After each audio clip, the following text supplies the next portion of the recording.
শাসক দলের নেতা নেত্রীদের অবহেলার শিকার যুবরাজনগর বিধানসভা কেন্দ্রের লালছড়া গ্রামের মানুষ। দীর্ঘ বছর ধরে গ্রামের ৩ নম্বর ওয়ার্ড এলাকার লালছড়া মোটর স্ট্যান্ড থেকে আসাম আগরতলা জাতীয় সড়কে যাওয়ার শুরুতে প্রায় ১০০ মিটার রাস্তায় জল জমে পুকুর তৈরি হয়েছে। রাস্তার উপরে জল জমে থাকার কারণে ওই রাস্তা দিয়ে নিজের মর্জি মতো কেউই যাওয়া আসা করতে পারছে না। বিশেষ করে স্কুল পড়ুয়া ছাত্রছাত্রী থেকে শুরু করে অসুস্থ রোগীদের নিয়ে যেতে প্রচণ্ড সমস্যা হচ্ছে। এই অবস্থায় এই রাস্তার পাশে ড্রেন নির্মাণ করার উদ্যোগ নেই রাজ্য সরকার, কিন্তু ১০০ মিটার আগে এই ড্রেন কাজ করে বন্ধ করে দেন গ্রামের বিশ্বজিৎ দাস। অভিযোগ, তিনি এই ড্রেন নির্মাণের জন্য জায়গা দিচ্ছেন না। অপরদিকে গ্রামের প্রধানের নিকট আত্মীয়রা রাস্তার পাশে মাটি ফেলে বাঁধ তৈরি করে রেখেছেন। তাদের অভিযোগ, রাস্তা থেকে জল গিয়ে জমিতে পড়ার কারণে কৃষি জমি নষ্ট হয়ে যাচ্ছে।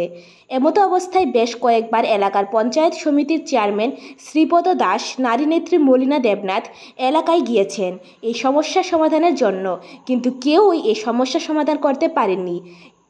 প্রধান জানিয়েছেন উনি এই বিষয়ে কিছুই করতে পারবেন না, তিনি অক্ষম, তার কথা কেউই শুনতে চায় না। এদিকে গ্রামবাসীরা দীর্ঘদিন ধরে এই যন্ত্রণা সহ্য না করতে পেরে বুধবার সকাল 10টা থেকে গ্রামবাসীরা মিলে লালছড়া থেকে ধর্মনগর যাওয়ার মূল সড়কের উপর পথ অবরোধে সামিল হয়েছেন। গ্রামবাসীদের দাবি, যতক্ষণ না পর্যন্ত তাদের দাবি পূরণ করা হচ্ছে ততক্ষণ অবরোধ চালিয়ে যাবেন।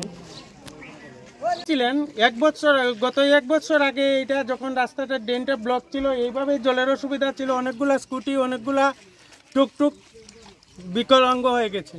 তারপর থেকে সেখানে এসডিও এসে মলিনা দেবনাথ এবং শ্রীপদ দাসের উপস্থিতিতে মিটিং হয়। ওইদিকে ড্রেন করার কথা ছিল এবং ওখানে ব্লক দেওয়ার কথা ছিল। যিনি বাড়ির মালিক ছিলেন বিশ্বজিৎ দাস, উনার বক্তব্য ছিল ব্লক দিতে হবে, ড্রেন দিতে হবে পাক্কা করে। সেটা ওনারা কথা দিয়ে প্রতিশ্রুতি দিয়ে গেছেন যে 15 দিনের মধ্যে আমরা সেই কাজটা করিয়ে দেব। তারপর ডজার দিয়ে সঙ্গে সঙ্গে একটি ড্রেন করা হয়। ড্রেন করা হয়, 1 বছর অপেক্ষা করার পর ড্রেন পাকা হয়নি এবং ব্লক বসানো হয়নি। তারপর ওনারা গত 2-3 মাস আগে আবার রাস্তাটা ব্লক করে দিয়েছেন।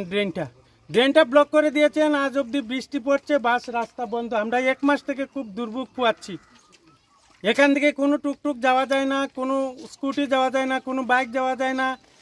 এমনকি লালছড়া হাই স্কুলটার সামনে আছে, হাই স্কুলে কোনো ছাত্রছাত্রী যেতে পারে না। মাস্টাররা এসে অনেক রাস্তা ঘুরিয়ে যেতে হয়। তারপর ওই রাস্তাটাও ঠিক নেই, সোলিং রাস্তা। আমরা আজকে একটা রুগী নিয়ে যেতে পারি না। গত পরশু দিনকে আমার ওয়াইফ পেশেন্ট ছিল, আমি আগরতলা থেকে নিয়ে এসেছি। তারপর ওই দিক দিয়ে গিয়ে যখন সোলিং রাস্তা দিয়ে গেলাম জার্কিংয়ে, আবার পুনরায় আমাকে হসপিটাল যেতে হচ্ছে ওই রুগী নিয়ে, শুধু জার্কিংয়ের জন্য।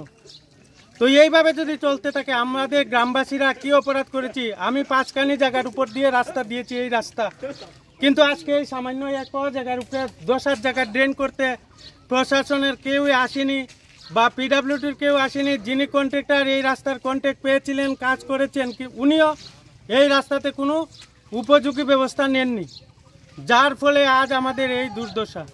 আমরা সমগ্র গ্রামবাসীরা প্লাস স্কুলের ছাত্রছাত্রীরা প্লাস স্কুলের শিক্ষকরা কেউ এইদিকে যাতায়াত করতে পারছে না। তো এইভাবে যদি পরিস্থিতি চলতে থাকে তাহলে আজকে যে আমরা অবরোধ করেছি সেটা আমরা আরও উন্নত মানের অবরোধ করব। আমরা ন্যাশনাল হাইওয়েতে গিয়ে অবরোধ করব।